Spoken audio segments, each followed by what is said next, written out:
I'm good. Always, 9/11's kind of a bad day for New Yorkers, and it is what it is. God bless the people that helped us that day. So, Greenspan said the other day that his top concerns are inflation and the budget deficit, especially inflation. Do you share those concerns? Well, Alan Greenspan's a super smart guy. Whoops. Um, and look, we're sensitive. We're trying to. Thank you, Rome. We're trying to be sensitive to all these issues. I personally am not very worried about inflation because we had a 3-month bout of heavy deflation. But look, Greenspan's a smart guy, and I take all of his warnings into account. And he's a longtime friend of mine. Regarding the budget story, we're very sensitive to that. As I've said before, nobody wants to run these large deficits. It's not normal, and we shouldn't make a historical practice of it. But given the conditions today, from a deep pandemic contraction, the government has to provide assistance. That's what governments are supposed to do, is help the citizenry.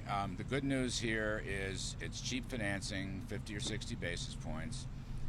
There's huge demand for those bonds in the U.S. and around the world. The dollar is the world's reserve currency and is holding up very well. So I accept Alan Greenspan's concerns, but I don't find them immediate. Larry, about the CBP imports, just the status of CBP imports, I mean, have they been sidelined, or is the president planning to announce it as part of his tough on China stance? We are looking at that very carefully right now. It's in process and in review. Okay, and the president also said that he's not willing to give TikTok a deadline extension, but he's been repeatedly saying the date is September 15th, whereas the date in the executive order is September 20th. Does he mean September 20th when he says September 15th? I would take him at his word. We're waiting for, shall we say, new developments in that. We're open to everything. We're not picking winners and losers. But of course, the issue remains, whether it's the TikTok story or others, American national security and the threat that the Chinese will get their hands on highly confidential, personal, corporate, and government information. We have to stop those security threats. China has a terrible track record. They're always trying to hack in. They're always trying to interfere. And I'm sure the president would agree with the view that whatever the financials look like, it's the security side that is really, really important. But we're not picking winners and losers, and we'll see what lies ahead. Are you in favor of a complete sale? Or are you I have no view on it until it's thoroughly reviewed by the Treasury and others. Larry, you said, question, go ahead, Jeff. Yeah, Larry, you said on TV that you're kind of turning focus to the CR. I'm what? Turning focus to CR to get the Yes. government funded. Would you be willing for that to go through the inauguration, or do you only support funding through sort of the election? I'm going to leave that one because I think that's under discussion, the length of the CR. The fiscal year ends, as you know, September 30th. So I don't want to get engaged. I don't want to negotiate publicly. All I'm saying is that, so I give kudos to a unified GOP in the Senate. I think that bill would have helped the economy, particularly key areas like small business and kids going back to school, and liability restrictions would help. The economy doesn't hinge on it, but it would have helped.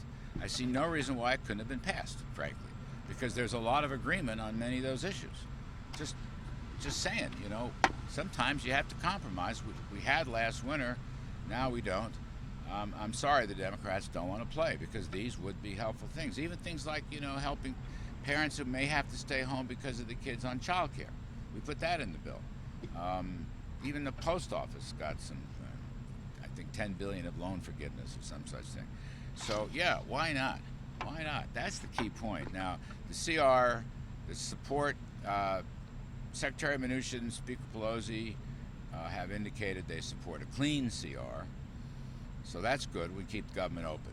But beyond that, I don't want to step into it. You had kind of previously said that this magical tax cut, 2.7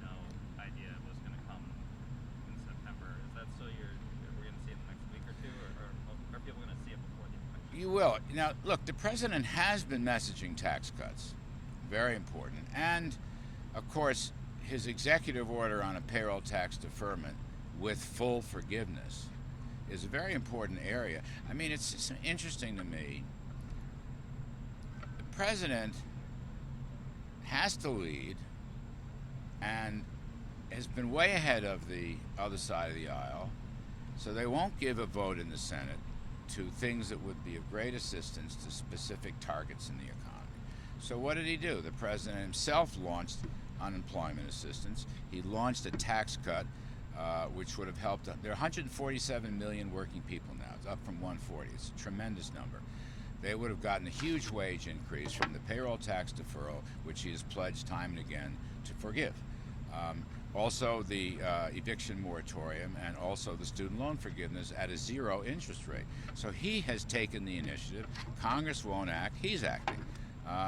Everybody, I think, should be impressed with that. We can't be tied down over these partisan issues, which, by the way, should be bipartisan because everybody agrees on some of them. Not the size, but the key elements of it could have been passed. Now, President has also mentioned middle-class income tax cuts. He's also mentioned capital gains. He's also mentioned renewed 100% expensing.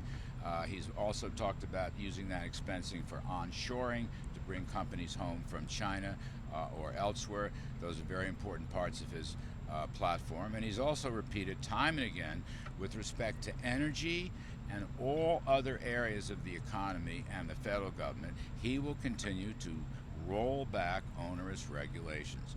Very fine speech by my friend Andrew Wheeler, who's the EPA administrator. There will be additional deregulation in his second term. I've heard the president say that many times. So I think he's putting some meat on those bones, and all I'll say is, wait for more. It's coming. But there's reports that Bahrain and Israel are now made a economic deal, and there may be an announcement today. Do you know anything about this, or can you? I won't comment on that. I will comment on this. As a senior guy in this administration, I am very proud of President Trump for being nominated for a Nobel Peace Prize. I just think that's a phenomenal thing. Given the criticism that's been leveled on him, he has changed the map on foreign policy, most especially in the Middle East, but not only in the Middle East. And he's made changes that Washington's establishment hasn't seen in decades and decades. So I'm very proud of him for that Nobel Prize nomination. And I hope he gets it, but even if he doesn't get it, I'm very proud of him. Larry, Anything else real quick? Sorry Yeah. if you went over this already. Can you say what executive actions the administration is considering that there is a stalemate right now on phase 4? Well, I mentioned that 4 is already on the table. Payroll tax deferral and forgiveness, assistance for the unemployed, the student loan moratorium with a zero interest rate, and the eviction moratorium. Those are the 4. Any others? I guess is what I'm asking. Any others in the pipeline since we're at sort of at. Well, I'm not going to tell you about the pipeline. I'm just going to say that's what he's put on the table. He's put it on the table because of Congress's failure to act. And I'm not going to repeat what I said before. There's really good things in that bill.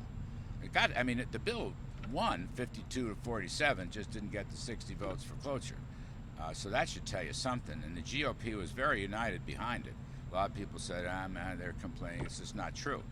There's good things in that bill that would have helped ordinary Americans and their kids and business opening and jobs. Kids and jobs. What's wrong with that? I love that. Secretary Mnuchin and I always talk about this part. Kids and jobs. That's all. $500 billion. It would be a great start. And then you could go down the road. If you want to do more, we look at the economy. Right now, the economy, the recovery, it's moving much faster than people thought. You got estimates now of 30% plus, the Atlanta Fed and Wall Street, the V-shaped recovery, the jobs reports, all that's terrific. So you could go, $500 billion now with key areas like small business assistance, PPP, back to school money, vaccine money, liability restrictions, COVID liability restrictions, child care, things of that sort. Why not? Why not? How could that be bad?